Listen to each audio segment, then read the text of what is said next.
ए सुनती हो? कहाँ हो तुम? एक बड़ी खुशखबरी सुनानी है। जल्दी बाहर आओ ना। आ रही हूँ जी।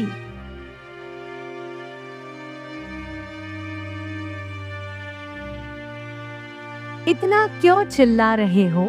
क्या हुआ? मुझे काम मिल गया है। अरे वाह!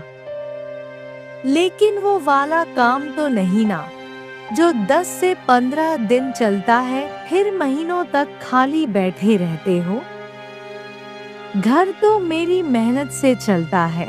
नहीं मीरा, इस बार जो काम मिला है वो पूरे 3 महीने का है और इस बार मेहनताना भी ज्यादा मिलेगा। अरे वाह जी!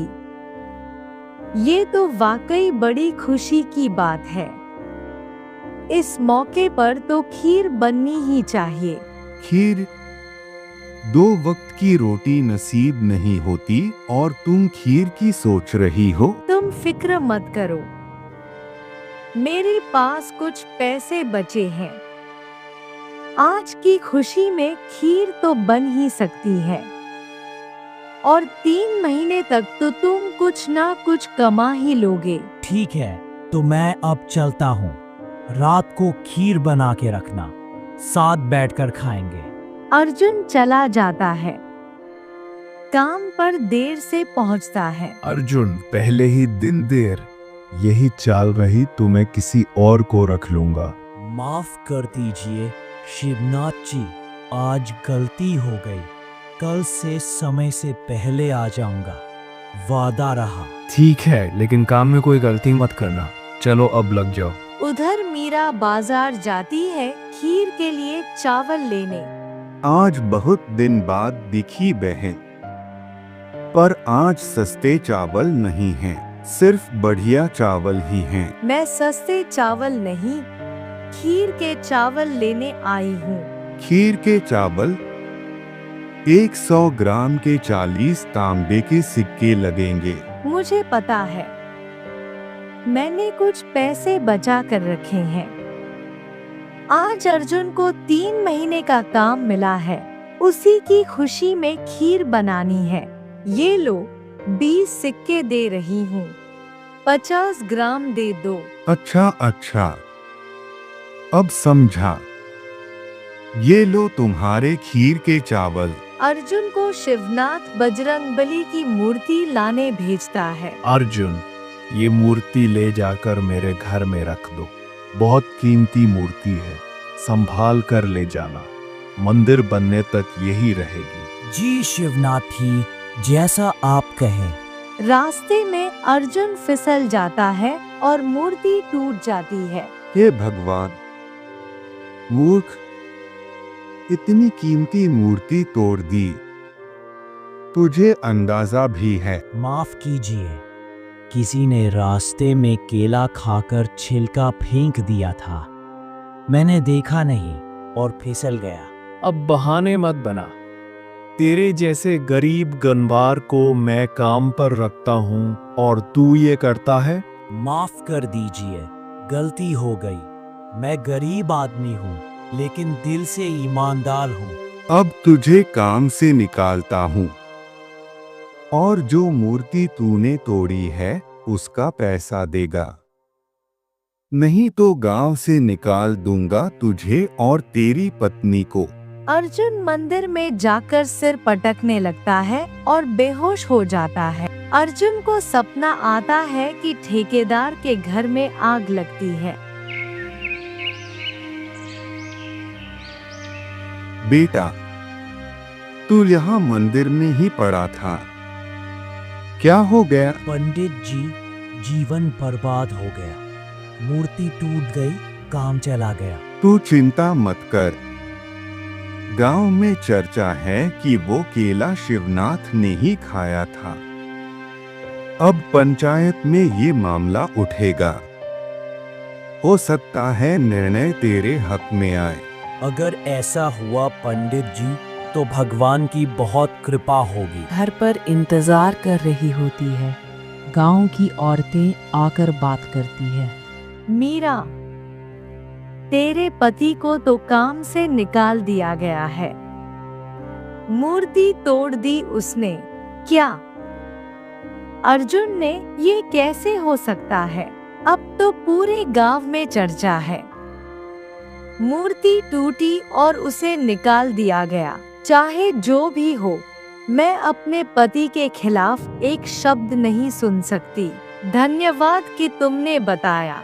अर्जुन को सपना आता है कि ठेकेदार के घर में आग लगती है और वह सच हो जाता है। फिर पंचायत में अर्जुन को न्याय मिलता है।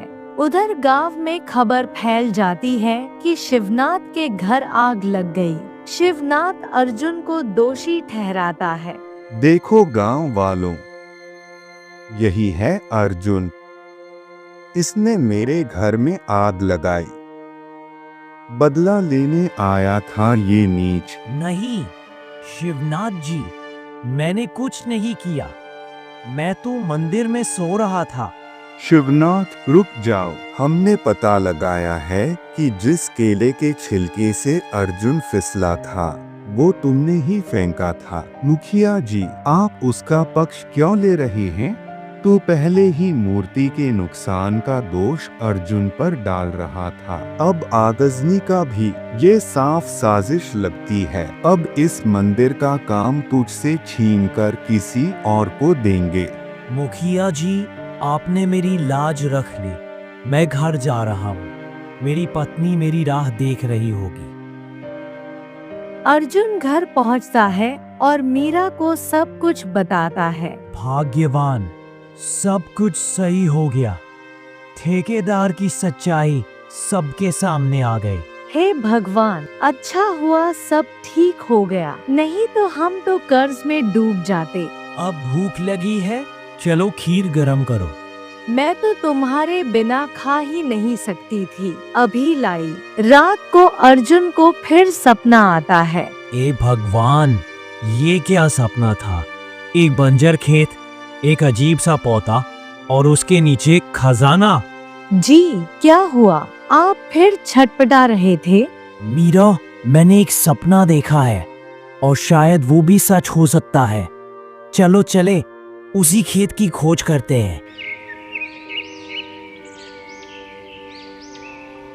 अर्जुन और मीरा पूरे गांव की बंजर जमीनें देखने निकलते हैं। कई जमीनें देखने के बाद एक जमीन दिखती है जहां वैसा ही पौधा होता है जैसा सपने में देखा था। वो देखो मीरा, वही पौधा, वही जमीन। तो फिर देर किस बात की? खुदाई शुरू करो। दोनों मिलकर खुदाई करते हैं और उन्हें सच में एक संदूक मिलता है जिसमें बहुत सारा खजाना होता है, स्वर्ण मुद्राएं। हे भगवान, ये सपना नहीं है, सच है। इतने सारे स्वर्ण मुद्राएं, मैंने कभी इतनी दौलत नहीं देखी। पर अगर हम गांव में रहे तो लोग सवाल करेंगे। हमें इस गांव से जाना होगा जहां कोई हमें ना जानता हो। अर्जुन और मीरा खजाना लेकर दूसरे गांव चले जाते हैं और एक बड़ा घर खरीद लेते हैं। सुना है नए गांव में बहुत अमीर लोग आए हैं। लगता है कोई बड़े व्यापारी हैं। उसी समय असली चोर सहराम को पकड़ लिया जाता है। वह कबूल करता है कि उसने खजाना बंजर जमीन में गाड़ा था। बताओ धन कहाँ है, वरना अंजाम बुरा होगा। महाराज, पास के गांव में एक बंजर जमीन में गाड़ दिया था, ऊपर एक पौधा लगाया था। मंत्री भानुसेन उस जगह जाता है मगर खजाना नहीं मिलता। गांव-गांव तलाश करते हुए वो अर्जुन के गांव पहुंचता है। जी, ये तो मेरे पूर्वजों की संपत्ति है। तभी मीरा लौटती है और गलती से सारी बात कह देती है कि खजाना बंजर जमीन से मिला था। तो तुम वही हो जो खजाना लेकर आए हो। चलो अब महाराज के पास चलना होगा। महाराज के सामने अर्जुन और मीरा को लाया जाता है। अर्जुन सारी बात बताता है पर सहराम चोर कहता है, मैंने तो झूठ बोला था, मेरा कोई साथी नहीं। मैंने तो बस कहानी गढ़ी थी महाराज। असल में ये लोग फंस गए।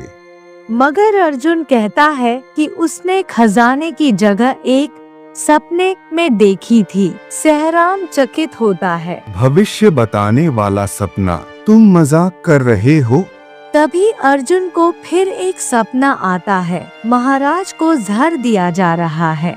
अर्जुन को जेल में सपना आता है कि महाराज के शरबत में जहर मिला दिया गया है और महाराज मृत्यु के करीब हैं। वह पसीना पसीना होकर उठ बैठता है। हे भगवान, ये सपना नहीं, ये सिर्फ सपना नहीं है, ये तो वही संकेत है जैसा पहले मिला था। मुझे कुछ करना होगा अभी। वो जोर जोर से चिल्लाता है। सैनिक, सैनिक, जल्दी दरवाजा खोलो, महाराज संकट में है। क्या बकवास कर रहा है? अब नई चालें मत चल। नहीं, कृपया मेरी बात मानो। मैंने सपना देखा है, महाराज को जहर मिला हुआ शरबत दिया गया है, वो मर सकते हैं। उसी समय महल में एक सेवक महाराज को ठंडा शरबत देने वाला होता है। तभी वहाँ मंत्री भानुसेन दौड़ता हुआ आता है। महाराज ठहरिए, कृपया ये शरबत न पीजिए। क्या बात है भानुसेन, तुम इतने घबराए हुए क्यों हो? महाराज, अर्जुन नामक कैदी को सपना आया है कि शरबत में जहर है और वो लगातार चिल्ला रहा है। आपकी जान को खतरा है। महाराज शरबत रोक देते हैं और उसी शरबत को मंत्री एक कौवे को पिलाने का आदेश देते हैं। कुछ ही देर में कौवा गिरकर मर जाता है। हे ईश्वर, सपना सच निकला। अर्जुन ने मेरी जान बचाई है। अर्जुन और मीरा को तुरंत राजमहल बुलाया जाता है। उन्हें सम्मान पूर्वक सिंहासन कक्ष में लाया जाता है। अर्जुन, तुमने मेरी जान बचाई। मुझे समझ नहीं आता, तुम्हें ये कैसे पता चला? महाराज, मुझे कुछ समय से सपने आ रहे हैं जो सच हो जाते। पहले मूर्ति का टूटना, फिर आग लगना, और अब ये कोई साधारण बात नहीं है, ये ईश्वर का आशीर्वाद है। महाराज पूरी सभा के सामने घोषणा करते हैं। मैं आज से अर्जुन को इस राज्य का भविष्यदर्शी सेवक नियुक्त करता हूँ। और रही बात खजाने की, वो अब उसका अपना है। वो चोर जिसे खजाना चुराने का आरोप है, अब उसी कारागार में सड़ेगा।